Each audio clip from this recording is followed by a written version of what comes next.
So these are actually the first shoes that I've tried from li-ning, and I am very impressed.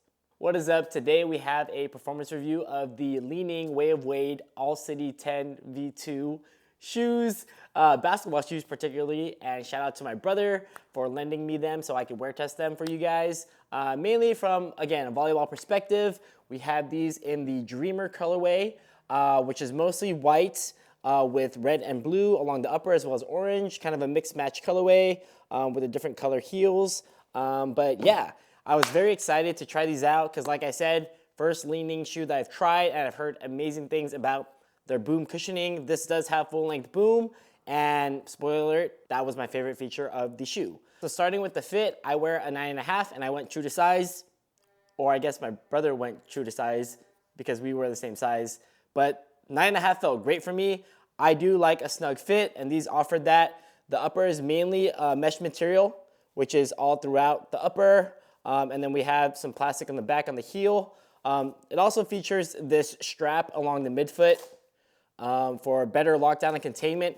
I've only really played with one other shoe with the strap, which was the PG1, which was kind of further along in the forefoot area, and I didn't feel like that offered much as far as support, but I do think that, like, I tried tying these down a little tighter, and it does make your foot feel a little bit more secure in the midfoot. So if that's something that you like, the strap actually does add some more lockdown for you in that area.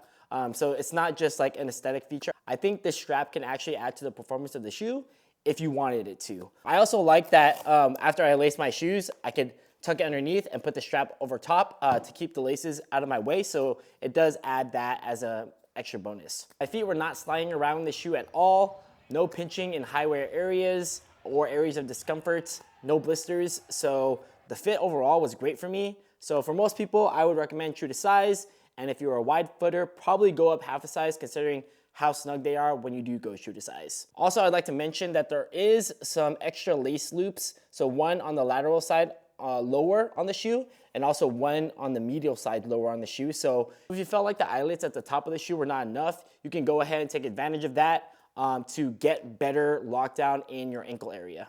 Moving on to the traction, the pattern are mainly these crosses that go throughout the full length of the outsole. And in my opinion, this rubber compound is on the harder side. The first time I wore them, the court was dustier than normal, and I was slip sliding everywhere. So this rubber compound did not bite the floor very well indoors on a dusty court.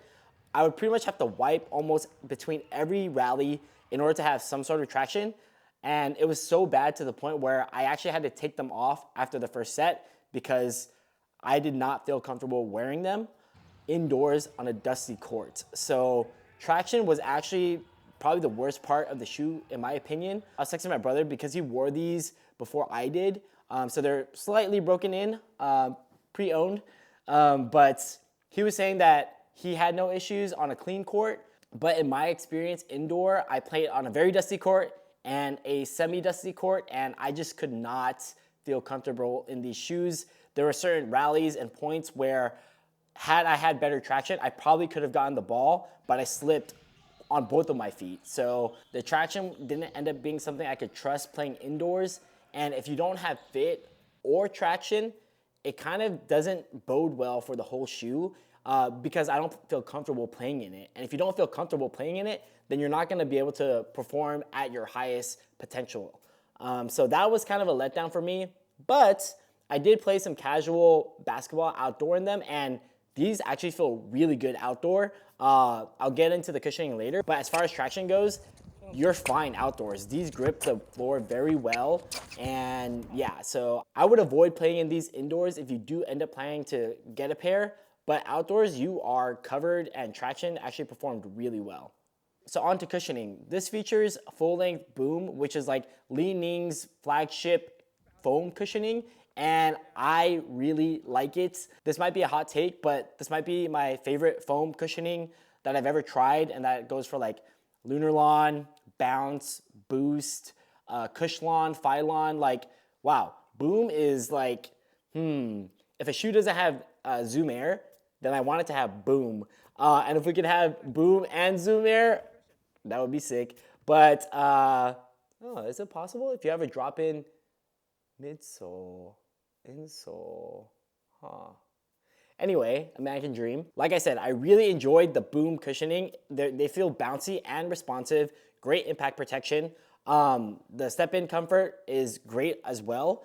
And that was my favorite part of the shoe. Like, even though I was kind of slipping and not really playing well in them, when I did hit and land, these felt great. So I think li-ning is doing a great job in this aspect. I know I think they have boom in the Wow 10s, Future All Cities. They have a drop-in midsole on the 808s, which I also want to try, but there's just too many good shoes right now. But I really think that li-ning is offering a lot of solid performers and might be taking some market share away from Nike, especially in China because this is a Chinese brand. Cushioning felt great, and it is definitely my favorite part of the shoe. Especially if you plan to play in these outdoors, then the boom cushioning will go a long way for you. So my overall thoughts of the shoe, I actually really like them.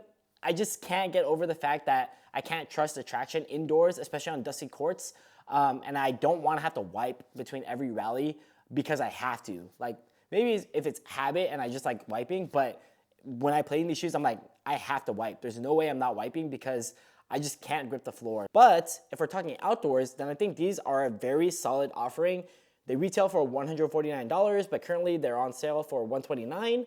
So at the $129, $130 price range for outdoor use, this is a solid shoe. I'll link my brother's video, but he played 9-man in them outdoors on like a tennis court material.